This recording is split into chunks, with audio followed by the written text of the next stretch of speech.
Baik, Assalamualaikum warahmatullahi wabarakatuh. Selamat pagi semuanya.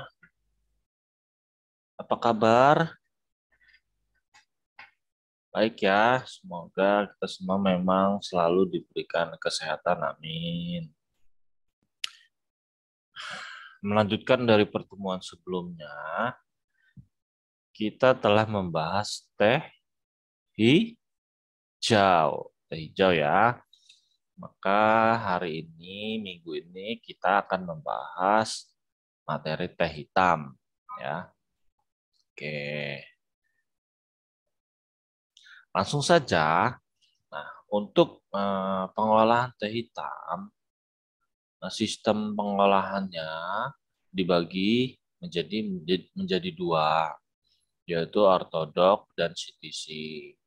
Ortodok ini dibagi lagi menjadi dua, ortodok murni dan ortodok rotor fan. Nah, CTC ini adalah crushing, tear, dan carling. Nah, jadi untuk pengolahan teh hitam ada tiga, ya, ortodok yang dibagi menjadi dua, yaitu ortodok murni dan ortodok rotor fan, dan yang tadi CTC. Oke, kita langsung saja masuk kepada teh hitam ortodok. Nah, teh hitam ortodok ini terdiri dari 7 tahap pengolahan. Nah, yang pertama adalah pelayuan, kemudian penggulungan, penggilingan, sortasi basah, fermentasi, pengeringan, dan sortasi kering. Ya, jadi ada 7 tahap pengolahan untuk teh hitam ortodok. Pelayuan, penggulungan, penggilingan, sortasi basah, pengeringan, dan sortasi kering. Sekarang, nah, masuk kepada teh hitam yang CTC. Nah, proses pengolahannya terdiri dari 6 tahap. Kalau tadi ortodok terdiri dari 7 tahap, kalau teh hitam CTC, tahap pengolahannya hanya 6, yaitu yang pertama adalah pelayuan, gilingan persiapan, gilingan CTC, fermentasi, pengeringan, dan sortasi. Nah, bedanya apa sih CTC dengan ortodok? Ortodok tadi kan ada 7, kemudian CTC ini hanya ada 6. Berarti ada satu yang memang nggak ada di CTC dan yang ada di ortodok. Yo, siapa yang masih ingat tadi dari 7 tahap, satu tahap mana yang tidak ada di proses CTC? Ya, ya udah kita lihat sedikit ya.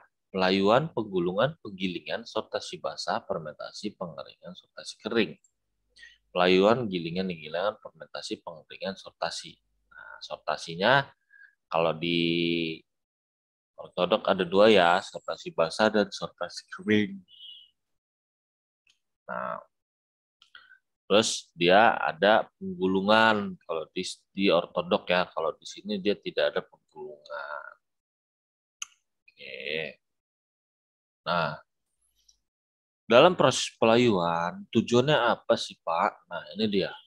Tujuan dari proses pelayuan yaitu untuk menurunkan kadar air, ya, sehingga daunnya akan menjadi lemas atau layu fisik, kemudian mudah digulung. Tujuan yang kedua adalah mengurangi beban pengeringan. Dan ketiga, perubahan senyawa kimia, rasa dan aroma yang baik. Kadar air turun, permeabilitas selaput membran sel akan naik. Kemudian kontak polifenol dengan enzim, senyawa baru yang berwarna coklat. Nah, jika kadar air turun, cairan akan memekat. Sel tidak menetes atau menggumpal pada permukaan daun ketika digiling. Nah, kemudian kita masuk, maaf, proses penggulungan dan penggilingan.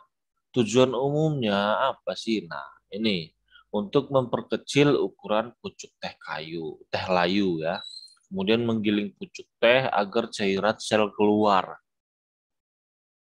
semaksimal mungkin sehingga terjadi kontak dengan oksigen, enzim dan substrat sehingga terjadi oksidasi enzimatis. Nah, untuk mengoptimalkan terbentuknya inner quality. Ini proses penggulungan dan penggilingan. Kondisi ruangnya untuk proses penggulungan dan penggilingan ini pada suhu ruang 18 sampai 24 derajat Celcius dengan kelembapan udara 90 sampai dengan 98%.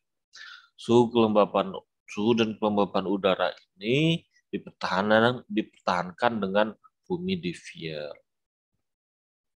Perubahan yang terjadi pada proses penggulungan penggilingan ini, daun teh yang dipotong dan tergulung, kemudian bubuk teh basah dengan ukuran dan bentuk yang sesuai. Dinding selnya akan rusak, cairan sel pada daun teh akan keluar, terjadi kontak senyawa polifenol dengan enzim polifenol, oksidase dan oksigen, kemudian menjadi bubuk menjadi hijau dan kecoklatan. Bubuk teh akan menjadi hijau dan kecoklatan.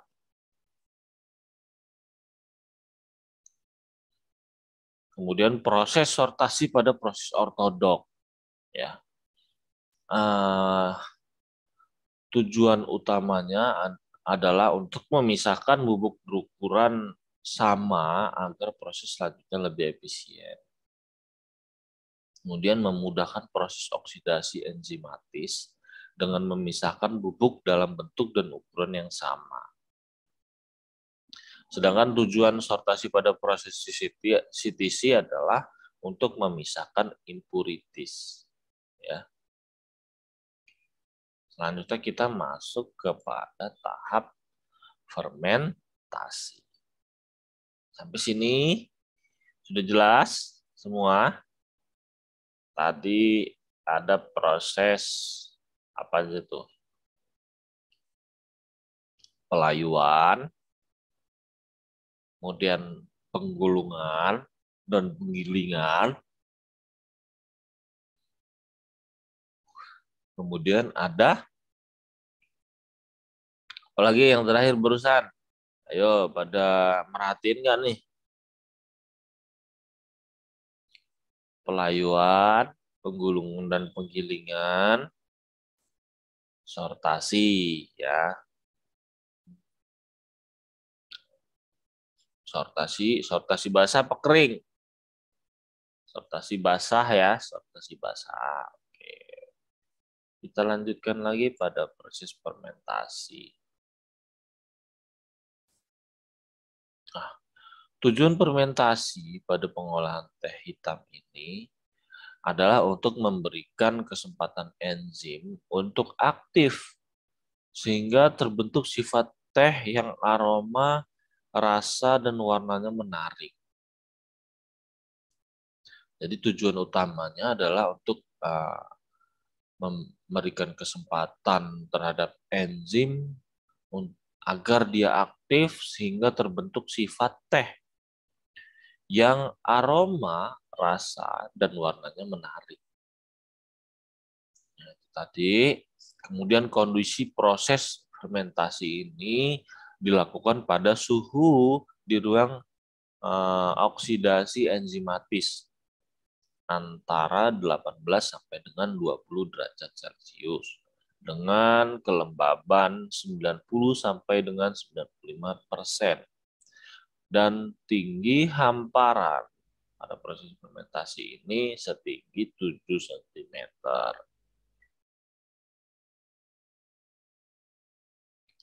Nah, bagaimana sih kriteria berakhirnya proses fermentasi?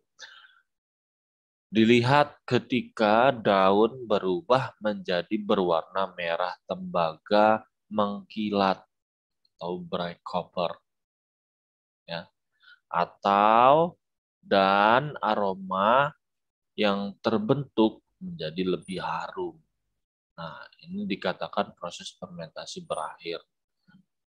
Ketika sudah memberikan tanda-tanda daun menjadi merah tembaga mengkilat atau aromanya menjadi lebih harum, maka proses fermentasi bisa dihentikan.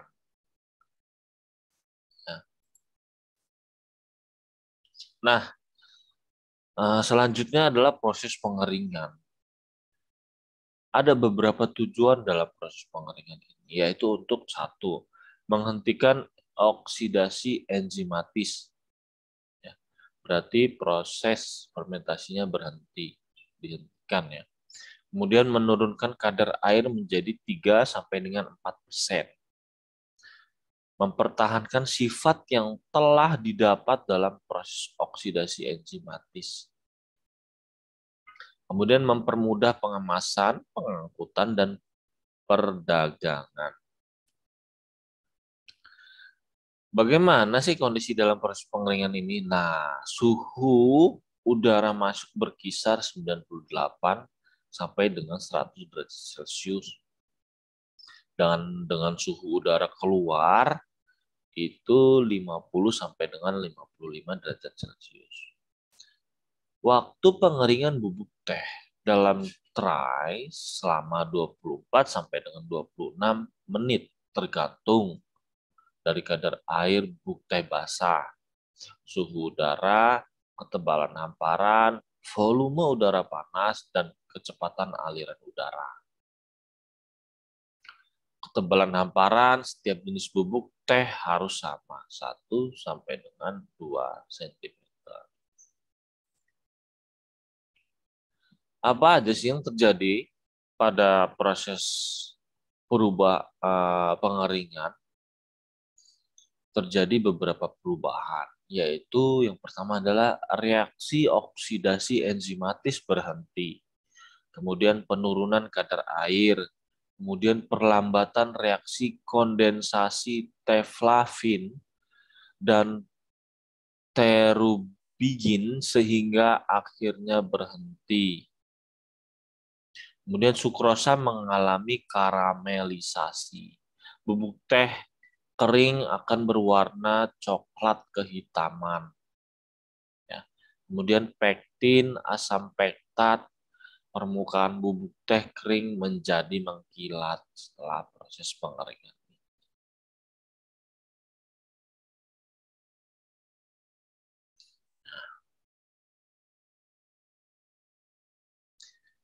Selanjutnya, kita masuk kepada proses sortasi kering. Sortasi kering tadi ada di ortodok ya. Nah, tujuannya adalah untuk memisahkan bubuk teh kering berdasarkan bentuk dan ukuran partikelnya. Kemudian untuk memperbaiki mutu teh hitam yang dihasilkan dengan menghilangkan benda-benda asing yang bukan daun teh seperti tangkai, serat, pasir, logam, dan benda asing lainnya, atau memecah partikel teh yang terlalu besar. Tujuan dari sortasi kering ini dilakukan pada kondisi suhu ruang berkisar antara 27 sampai dengan 32 derajat Celcius dengan kelembaban udara sebesar 60%. Ruangan sortasi harus bersih dan kering, tidak ada bau yang mengganggu, karena jika terdapat bau yang mengganggu dikhawatirkan dapat memberikan bau terhadap daun teh yang sudah dikeringkan ya. Kemudian pertukaran udara pada proses sortasi kering ini harus terjamin, atau antara udara dengan keluar, udara masuk dengan udara keluar tadi ya, umumnya harus menggunakan alat exhauster ya. Nah, itu tadi. Apa tadi tujuan dari sortasi kering? Memisahkan bubuk teh kering berdasarkan bentuk dan ukuran partikelnya.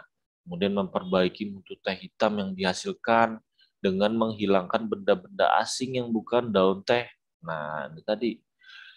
Jadi dalam sortasi kering ini terdapat pemisahan antara daun teh dengan benda-benda asing ya, seperti tangkai, serat, pasir, logam, benda asing lainnya untuk memecah partikel teh yang terlalu besar.